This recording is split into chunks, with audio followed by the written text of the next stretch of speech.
Bonjour à tous, Roger Lannoy. Aujourd'hui, j'ai le privilège d'accueillir ici à Londres une dame superbe qui fait des merveilles. Elle nous vient du Gard. Je parle de Virginie. Bonjour Virginie, Bonjour bienvenue. Roger.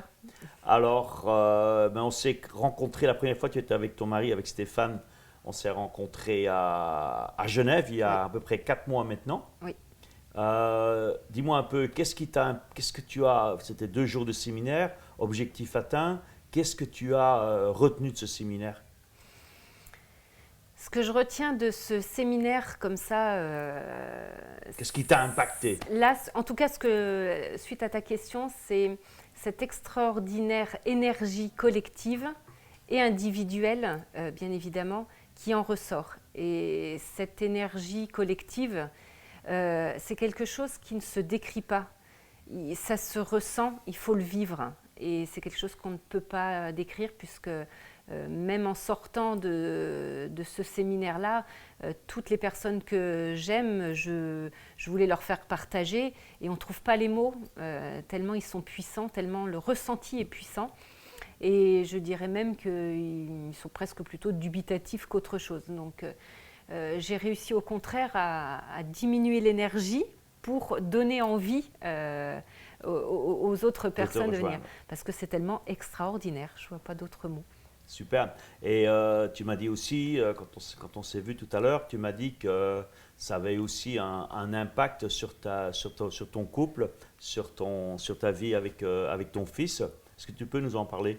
Oui, parce que dans ce que tu nous fais faire dans Objectif atteint, justement, ce n'est pas un objectif que financier, que chef d'entreprise, enfin que sur le Est-ce que tu es chef professionnel. Oui, d'entreprise? je suis On chef ne l'a pas d'entreprise. précisé.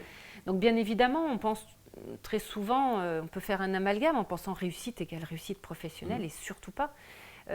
J'y suis allée et d'ailleurs tu le balayes bien dans le petit bout que tu nous donnes.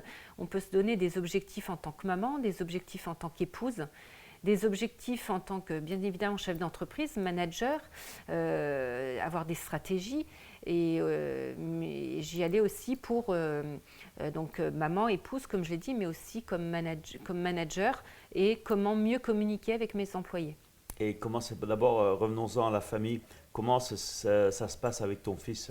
Alors avec mon fils, j'ai bien compris que si je peux dire obtenir, enfin tout du moins, si je dois lui donner un guide ou un cap, L'inspirer? l'inspirer, c'est surtout pas en lui criant dessus ou en le sermonnant comme je peux le faire trop souvent, mais c'est au contraire avec toute cette énergie positive que j'ai reçue.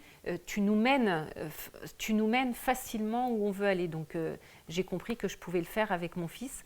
Et c'est quelque chose qui est absolument pas spontané chez moi. Donc il faut refaire des séminaires régulièrement pour que ça devienne, je pense, un jour Un machinal. réflexe. Et donc je veux, en tout cas pour mon fils, je veux me changer, être beaucoup plus positive et donc recevoir cette énergie pour pouvoir lui transmettre. Et avec ton mari, comment ça se passe?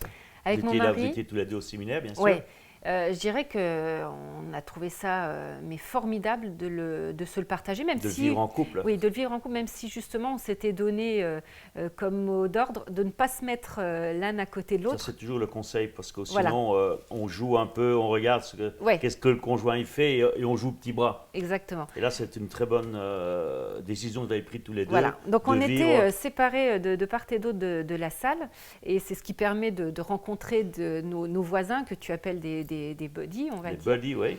Et du coup, on échange avec eux. Tu nous demandes d'écrire nos objectifs sur tous les domaines que j'ai cités.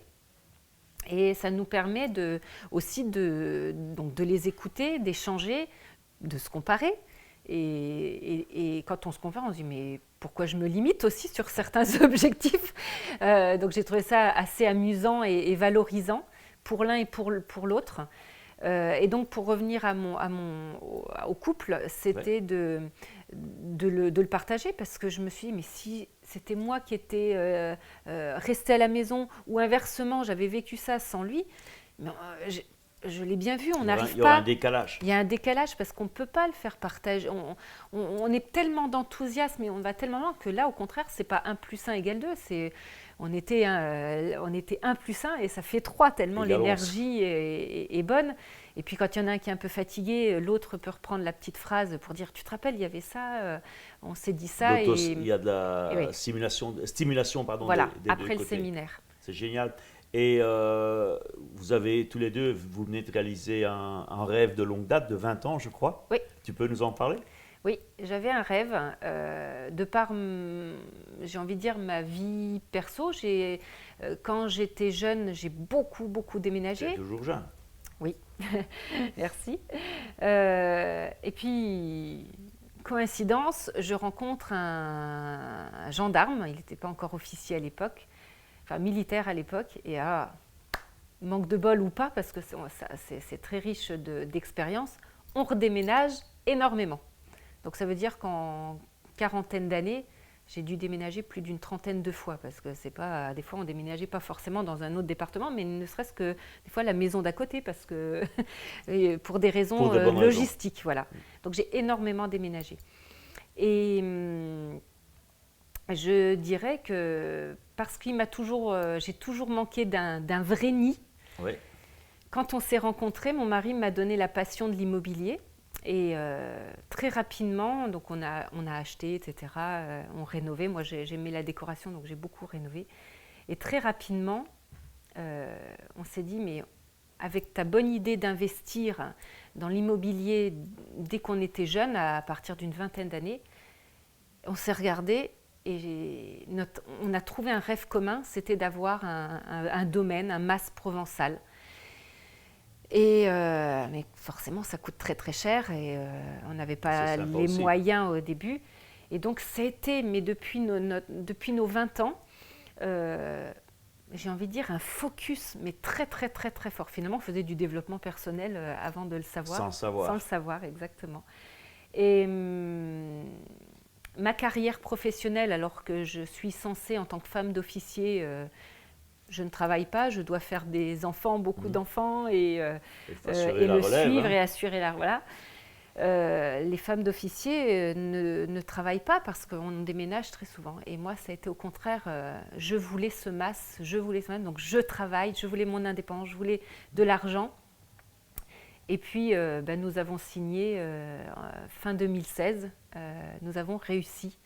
Parce que j'ai jamais lâché, j'ai toujours travaillé. Tu as persévéré. J'ai persévéré, même si ce n'était pas évident d'allier nos deux carrières. Vraiment, ça a été très dur. D'ailleurs, Stéphane l'a dit dans un des témoignages, on est séparés physiquement, géographiquement depuis 6 ans pour mener de front nos deux carrières. Et maintenant, vous allez enfin pouvoir... Donc ça y est. Et pour votre fils et voilà. et votre fils on va aussi. se retrouver ensemble. Et puis peut-être qu'il y aura d'autres enfants. Hein. Why not? Et maintenant, au niveau résultat professionnel, tu as une entreprise, tu es chef d'entreprise, tu as une équipe avec toi d'employés. Oui. Qu'est-ce qui s'est passé depuis ce week-end de janvier à objectif atteint? Et maintenant, on est 4 mois plus tard. Qu'est-ce qu'il y a eu comme évolution, comme changement dans ton entreprise? Et d'abord, peut-être ce changement est venu de ton attitude. Oui. Beaucoup. Je dirais quand je suis arrivée en janvier, je crois que mon objectif était surtout professionnel, parce que j'étais dans un marasme, c'est-à-dire j'ai l'impression que l'année 2016 m'avait fait courber le dos par des problèmes relationnels avec mes employés. Et des licenciements, des démissions, l'horreur. Le chaos. Donc là, à un moment donné, on rejette la faute sur les autres et à un moment donné, je dis stop, il est où mon problème? Et donc ce séminaire Objectif atteint m'a permis de me refocaliser sur l'humain. Et au retour du séminaire, j'ai demandé carrément à mes employés qu'est-ce qui pourrait les rendre heureux au travail. Donc je les ai écoutés. Ça paraît bête. Non, mais c'est important. Je crois que c'est surtout très intelligent. Donc c'est parti de choses très simples. C'est elles qui ont fait leur emploi du temps. Elles m'ont dit à partir de quand elles seraient heureuses, à partir de quel montant, elles seraient heureuses. Donc on a mis en place un fixe avec des primes. On a remis des challenges et j'ai remis une demi-heure, juste une demi-heure, ça risque de se développer, mais une demi-heure au moins par semaine de développement personnel. Waouh! Donc ça peut partir sur des petits sujets divers et variés. Et donc j'ai fait le bilan trimestriel, puisque fin mars, on a fait le premier trimestre, le premier trimestre officiel. Alors que je n'étais pas non plus sur mes chiffres à regarder tous les jours, parce que je leur fais confiance sur ce qu'elles mettent en place, elles. Eh ben, j'ai eu 25% de chiffre d'affaires en plus par rapport au trimestre de 2016. De croissance. De croissance. 25% au premier trimestre, ça veut dire que tu es sur un trend de 100%. Il y a 4 trimestres dans un an. Je te le dirai en janvier 2018. Mais je serais ravi de l'apprendre. Mais je crois que le trend, s'il s'accélère, si j'ai bien compris, tu m'as dit qu'avril, qu'est-ce qui s'est passé en avril? Avril est déjà largement meilleur. Je n'ai pas fait le pourcentage, mais il est bien meilleur qu'avril dernier, enfin de l'année dernière. Et c'est surtout que je ne sens plus cette lourdeur sur le dos et ça me donne envie de progresser, bien évidemment, et de leur donner beaucoup plus confiance. Je vois que tu es aussi dans le marketing de mon ami Franck avec Stéphane. Et moi, j'ai aussi fait du marketing dans le passé. Et Moïse m'a toujours dit, parce qu'au début, j'avais la mauvaise habitude, réflexe, je venais de la banque, tu vois. À la banque, tu penses perso, qu'est-ce que je gagne, qu'est-ce que je gagne, qu'est-ce que je gagne. Et à un moment, Moïse m'a fait comprendre, il dit, ne regarde pas ce que toi tu gagnes. Fais gagner de l'argent à toutes les personnes autour de toi, qu'ils atteignent leur objectif, et toi tu ne devras même plus compter combien tu as gagné.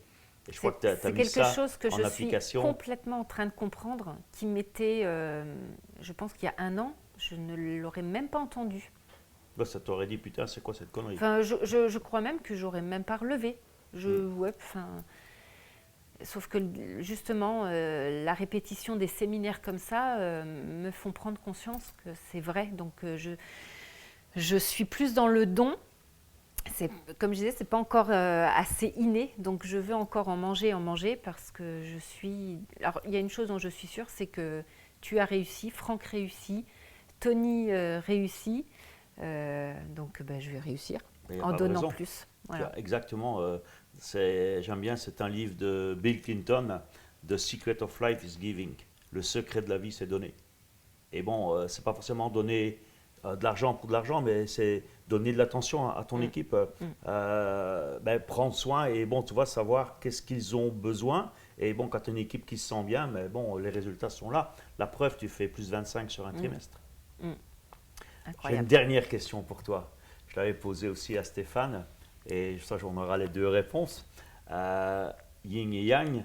Je disais, il y a 2 jours, un meeting, et il y avait un grand chef d'entreprise asiatique qui disait toujours, il nous disait, il faut penser grand, mais à la fin, il disait, tu sais, si ton rêve ne fait pas rire les autres, si on ne se fout pas de ta tronche, quand tu parles de tes rêves, c'est que ton rêve est trop petit. Je m'en suis rendu compte. Qu'est-ce que tu en penses? J'acquiesce complètement, puisque tout à l'heure, je t'ai dit que j'avais un rêve, un mât provençal. C'est fait. Donc, c'est en cours. Bon, c'est signé. Ça, c'est signé. Oui, bon, donc maintenant, après, c'est l'administration. Il est en pleine rénovation. Et c'est toi qui fais la décoration, je suppose. Voilà. Et je suis justement, comme je suis en pleine métamorphose, je suis en train de le voir bien mieux que ce que je l'avais imaginé il y a quelque temps. Et quand j'ai commencé à le décrire à ma famille, finalement, à mon entourage, qui est du même niveau socio-professionnel que moi, quand je me suis mise à décrire ce nouveau MAS, ou peut-être qu'il y en aura plusieurs. Ce nouveau nid d'amour. Voilà, peut-être qu'il y en aura plusieurs, ou peut-être qu'il sera plus high-tech, plus...